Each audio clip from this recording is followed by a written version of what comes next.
Hi, Waypoint. Our verse this week is 1 John 2:17, which says, "The world and its desires pass away, but whoever does the will of God lives forever." This verse concludes John's condemnation of worldly thinking, which is this section of 1 John. And John notes that this world is temporary.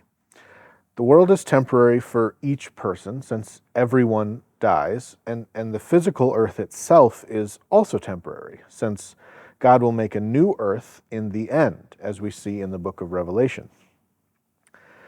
As a result, the desires of this world, like the world itself, are also temporary. And believers are called to resist these evil desires and follow the example of Jesus, which is never more clearly laid out than during his temptation in the desert by the devil at the beginning of his ministry.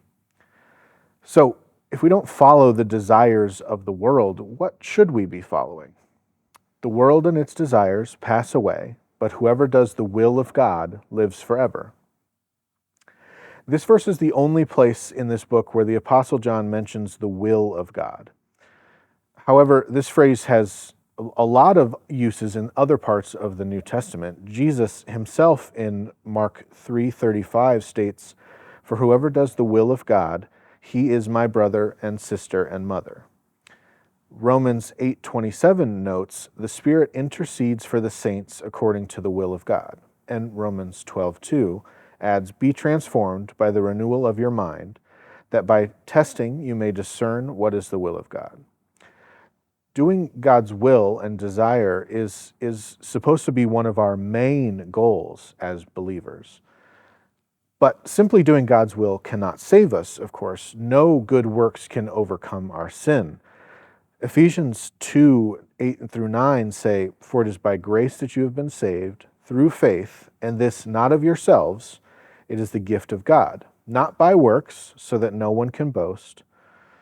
We are saved by Christ's sacrifice when we put our faith and our trust in him. However, a natural outcome of this salvation is a desire to do God's will. The very next verse in Ephesians 10 says, "For we are God's workmanship, created in Christ Jesus to do good works, which God has prepared in advance for us to do." This is a hallmark for us as believers, and only a believer will live in God forever. As you go throughout your week, keep this question in the back of your mind. Am I doing God's will? And if not, what do I need to be doing to get there? Have a great week.